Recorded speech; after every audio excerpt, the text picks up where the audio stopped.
Hi friends, இன்றைக்கி இங்கே பார்த்தீங்கன்னா மில்ட்ரி தோட்டத்தில் வெள்ளரிக்காய் பறிக்கிறதுக்காக வந்திருக்கோம். இன்றைக்கி 3வது நாள் வெள்ளரிக்காய் அறுவடைக்கு வந்திருக்கோம். இன்றைக்கி நான் என்ன பண்ணுறேன்னா, வெள்ளரிக்காயெல்லாம் பிடுங்கி முடிச்சாச்சு. முடிச்சுட்டு இப்போ என்றது தான் நீங்கள் பார்த்துட்ருக்கீங்க. தனியாக ஒதுக்கி வைக்கிற காயெல்லாம் மார்க்கெட்டில் எடுக்க மாட்டாங்க. பூரா என்னன்னா மைனை கடிச்சதுனால அதெல்லாம் மார்க்கெட்டில் எடுத்துக்க மாட்டாங்க.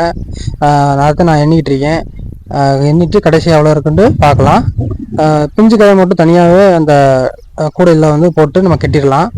பெரிய காயெல்லாம் அந்த சாக்கு பக்கத்தில் இருக்க சாக்கில் போட்டு நம்ம கட்டிடுவோம். என்ன காரணம் கேட்டிங்கன்னா, சாக்கில் போட்டோம்னா பெரிய காயெல்லாம் நல்லாயிருக்கும். சின்ன காயெல்லாம் சாக்கில் போட்டு கட்டும்போது ஓரளவுக்கு ரொம்ப டேமேஜ் ஆயிரும். அதனால தான் இப்போ மார்க்கெட்டில் கொண்டு போகிறதுக்கு நம்ம கூடையில் சின்ன காயும் சாக்கில் பெரிய காயும் ரெடி பண்ணி எடுத்து வச்சுக்கிட்டு இருக்கோம். அம்மா வீடியோ எடுத்துகிட்டு இருக்காங்க. நான் தான் காயை எடுத்து வச்சுட்டு இருக்கேன். 2வது நாள் இதுக்கு முன்னாடி ஒரு வீடியோ பார்த்துருப்பீங்க. 2வது நாள் எவ்வளோ காய் இருந்துச்சு அப்படின்னு பார்த்துருப்பீங்க. இன்றைக்கி 3வது நாள்ன்றதுனால ஏதோ ஓரளவுக்கு கொஞ்சம் அதிகமாக தான் இருந்துச்சு. இப்போ அம்மா எடுத்து வச்சுட்ருக்காங்க. கிட்டத்தட்ட இன்றைக்கி நாங்கள் எண்ணும்போது இப்போ சின்ன காய் 225 காய் இருந்துச்சு. பெரிய காய் 90 காய் இருந்துச்சு. ரெண்டும் சேர்ந்து எண்ணும்போது எவ்வளோ இருக்குன்னு தெரியலை.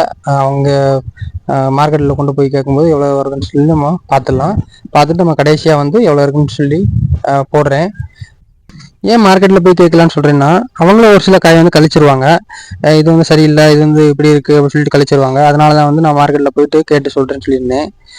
இன்றைக்கி இவ்வளோதான் வீடியோ பிடிச்சிருந்தா லைக் பண்ணுங்கள், பிடிக்கலாம் டிஸ்லைக் பண்ணுங்கள், சப்போர்ட் பண்ணுங்கள் சார், சப்ஸ்கிரைப் பண்ணுங்கள். கண்டிப்பாக வீடியோ பார்க்குறீங்க, யாரும் சப்ஸ்கிரைப் பண்ண மாட்டேறீங்க. இதனால் உங்களுக்கு பிடிக்கலன்னு தெரியல. இதனால தான் நம்ம வீடியோ பிடிக்கலன்னு சொல்லிட்டு வீடியோக்களை கமெண்ட் பண்ணுங்கள்.